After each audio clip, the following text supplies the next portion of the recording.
Señoras y señores, Ladies and gentlemen, today I'd like to speak to you about something that I find very worrisome, which is the consumption of pornography by adolescents. I think it would be very helpful to keep a couple of figures in mind. To do that, I'm going to share some data with you that I found in a report made by an organization called Save the Children, which dates back to the month of June of 2020. For the purposes of the study, they counted on the participation of about 1,680 Spanish boys and girls between the ages of 13 and 17. 62.5% of the people who were surveyed in the study stated that they had watched pornography at one point in time. 53.8% access pornography before the age of 13, and 8.7% before the age of 10. 46.2% access for the first time pornography after the age of 13. So, most adolescents have seen at least one pornographic film by the time they start high school. Also important to note that there is a very clear difference depending on gender. 87.5% of boys stated that they had seen pornography versus 38.9% of girls.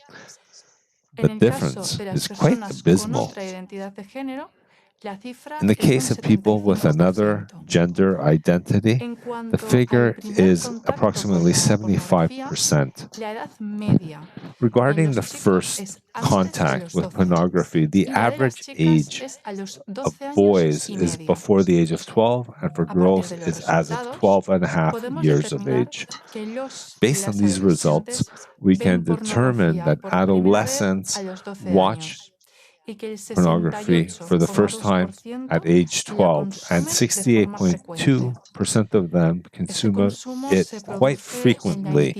This consumption is done in a private setting. 93.9% of cases specifically, and through the mobile telephone. Furthermore, most or the majority do not pay to watch pornography, since 98.5% consume free content online. This content is primarily based on violence and inequality. It's not just gender that makes a difference in how pornography is consumed, but orientation also plays a role. Gay adolescents watch more pornography than their equal lesbian counterparts. But similar to heterosexual peers. Lesbians watch more than the average teenager. Religion also plays a role that we need to take into account. 62% of practicing Catholics and 64.6% of believers have seen pornography versus 43.7% of those who practice another religion. There's cultures like Islam that criminalizes consumption and discourage the search or the sharing of photography or this type of content. Furthermore, the socioeconomic level also plays a role when it comes to seeking out pornography. Adolescents with an income greater usually frequent more often. Websites with sexual content. And now we get to the more troubling numbers. Of the 1,680 boys and girls that participated in the study, more than half are inspired by the pornographic content that they've seen, and they attach them to their own sexual experiences. And 30% are actually inspired and say that it's their only source of information concerning sexuality. 36.8% of those who consume pornography most frequently don't distinguish between pornographic fiction and their own personal sexual experiences. The boys are the ones who see most similarities between pornography and their own personal lived experiences. This is really an inequality scheme.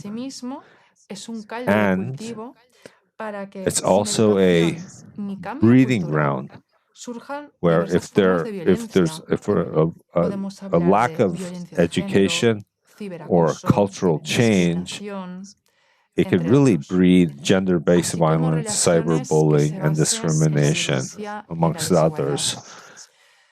Relationships that are based on violence and inequality, in essence. To conclude this speech, I'd like to quote one of the experts. To the families who are concerned about their children watching pornography, but they don't question giving their children a mobile phone.